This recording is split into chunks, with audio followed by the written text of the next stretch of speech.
His Ramadan solidarity visit from 13 to 16 March 2025 comes with the 50th anniversary of Bangladesh's membership in the United Nations. This marks a historic moment for both Bangladesh and the United Nations, as the Secretary General himself is witnessing the formative stage of a new Bangladesh, following the supreme sacrifice of the July-August mass uprising that aspired for a just, democratic and inclusive society. The Ramadan solidarity visit is a tradition that Secretary General Guterres himself initiated, and in his language, to remind the true face of Islam. During the trying times, the Secretary General always stood up and expressed solidarity with the true endeavors for discrimination-free, peaceful, democratic society. And so, this visit is significantly meaningful for the government and for the future Bangladesh. He also expressed his full solidarity with the Rohingya people and vowed to work for their repatriation to Myanmar with dignity, security and rights.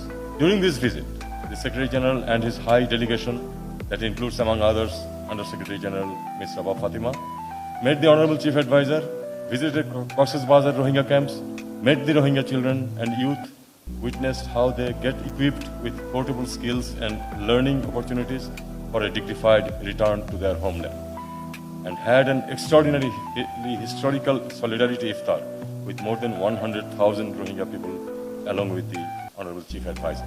To understand the people's aspirations of the future Bangladesh, the Secretary General graced 3 meetings with youth, civil societies, as well as with members of the reform commissions whose contribution are paving the way for July Charter, the blueprint for country's democratic transition, and draw a political, judicial, electoral, administrative, anti-corruption and police reforms.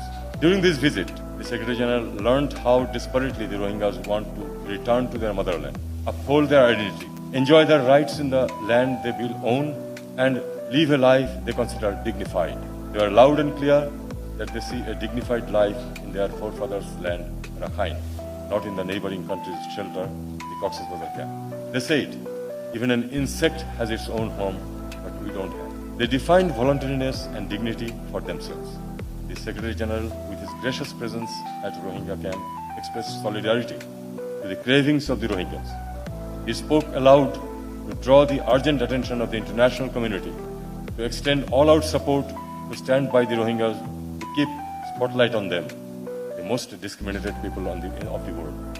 He also assured to provide his support to the successful holding of the UN conference on Rohingya in September 2025. The Secretary General also learned what legacy the interim government was left with when they took charge.